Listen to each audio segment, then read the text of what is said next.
We're going to look at a play that honestly I didn't know if I would ever see again. This is one the Packers or look the Packers leaned heavily into in 2019. It was LaFleur's first year in Green Bay. If it helps you remember, kind of place the time, they had a couple big plays with this with Danny Vitale in the fullback role. So that's if you want to remember a guy. Again, you don't have to go back that far, but that's kind of what we're talking about here. So this is a play. Someone, I think one of my followers had dubbed the cheese wheel, which I always kind of liked. It's not accurate because it's not actually a wheel, but hey, man, listen, we're not all perfect, and so we take the best we got here, and that's what we're going with. I'm still going to go with cheese wheel. What will happen is you've got this. So this is DeGuara as the fullback here. You've got a power look. You've got Mercedes Lewis over here. You've got condensed Christian Watson, and what it looks like, what you're trying to sell is basically a power run over here. So the fullback DeGuara here is going to lead here.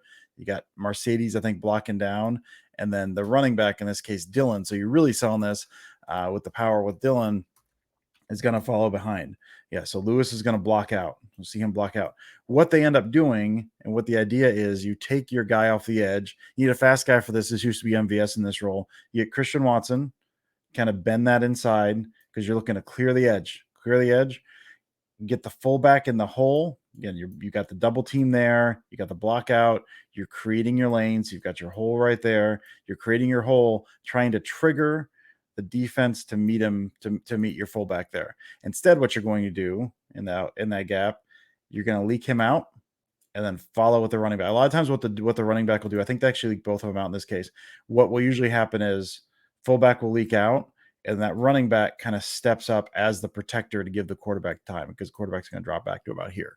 I think they leak them both out, but this is a way that you can you're creating that opening there. If you got any free rushers through there or whatever, you still got your back in protection. You're just using that guy back there, and you're sneaking the running back or the fullback out. So really nice look, and you can see him. He does not quite get free on this one, and that's because the boundary defender. So Peterson. So how this worked before was always, and I'll run this again in a second. I understand this is frustrating. That I just keep going backwards. Christian Watson kind of go like that. The way a lot of it depending on the defense and what you're carrying, this boundary defender would carry this off. And so he'd carry it up, which would free up that entire boundary, and then you release that guy right into the gap. What's going to happen here is you're going to have Watson go. So he's Patrick Peterson here.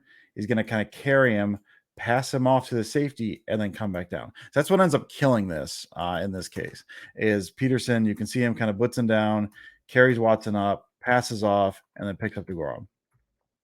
So where this ends up going then is right there. He's going to end up throwing to Dylan, end up getting a good gain out of it. This was on 1st and 10. End up picking up 12 yards out of it. Nice grab from Dylan. We'll look at this from the other angle. So you can see how you're trying to get the defense to react a little bit here. So we'll watch. We'll just watch it forward here.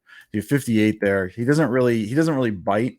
You're looking to hit 58, kind of brace him in the hole there, and then just leak out right past him. So the whole time Minnesota plays this very, very well. They don't bite on any of this. So you can see they kind of carry him, but then 58 tries to spin back around to get Dylan. Can't quite get Dylan. Nice grab. And he gets upfield. So again, this is a look we saw quite a few times in 2019. I don't think they ever scored off of it. I think the closest Danny Vitale ever got to scoring on this was the Broncos, I think week 3 of 2019. Beautiful ball. I think it was called a touchdown to get tackled inside the 1. So bad break for Danny there. But this, I don't know that I saw this at all last year. So I like, with some of the maybe the power schemes that they're pulling in that the Packers are trying to show a little bit more of. Maybe this is something that's going to make a comeback. I don't know. I just know that for one play for 1 week, I was really excited to see the cheese wheel back.